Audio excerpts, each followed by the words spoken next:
उदेक लागिसक्यो मलाई के उदेक लागिसक्यो मलाई न मङ्सिरले पार लाग्यो न त अब वैशाखले लाउला जस्तो छ भनेर सम्झिनुहोस् कि आफूलाई यो टेक्निक विशेष गरेर अनम्यारिडहरूका लागि भनेर सम्झिनुहोस् है उदेक भनेको हामीले उद्योगलाई सम्झिन्छौँ होइन न मङ्सिरले पार लाग्यो न मङ्सिर भनेको के हो 9 मङ्सिरलाई हामीले उद्योग दिवसका रूपमा मनाउने रहेछौँ भनेर सम्झिनुहोस् कि उदेक लागिसक्यो कि मलाई भनेको उदेक भनेको के हो झ्याउ लागिसक्यो भनेर सम्झिनुहोस् कि उदेक लागिसक्यो मलाई न मङ्सिरले पार लगायो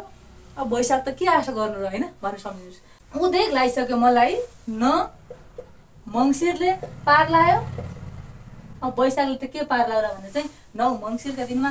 के त उद्योग दिवस मनाइने रहेछ भने चाहिँ यसरी हजुरले याद गर्न सक्नुहुन्छ साथीहरू अब हेर्नुहोस् लोकतन्त्र दिवस यो लोकतन्त्रदेखि पनि म अघाएर बसेको छु भनेर सम्झिनुहोस् कि अघाएर बसेको छु भनेको के हो 11 वैशाख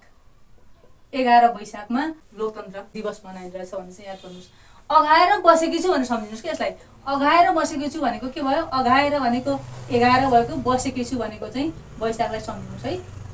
लोकतन्त्रदेखि पनि अघाएर बसेकी छु भनेको 11 वैशाख भयो के अघाएर 11 बसेकी छु वैशाख अब लोकतन्त्रदेखि अघाएर बसेकी छु भनेर वैशाख 11 लाई लोकतन्त्र दिवसका रूपमा मनाइने रहेछ भने चाहिँ यसरी याद गर्नुहोस् गणतन्त्र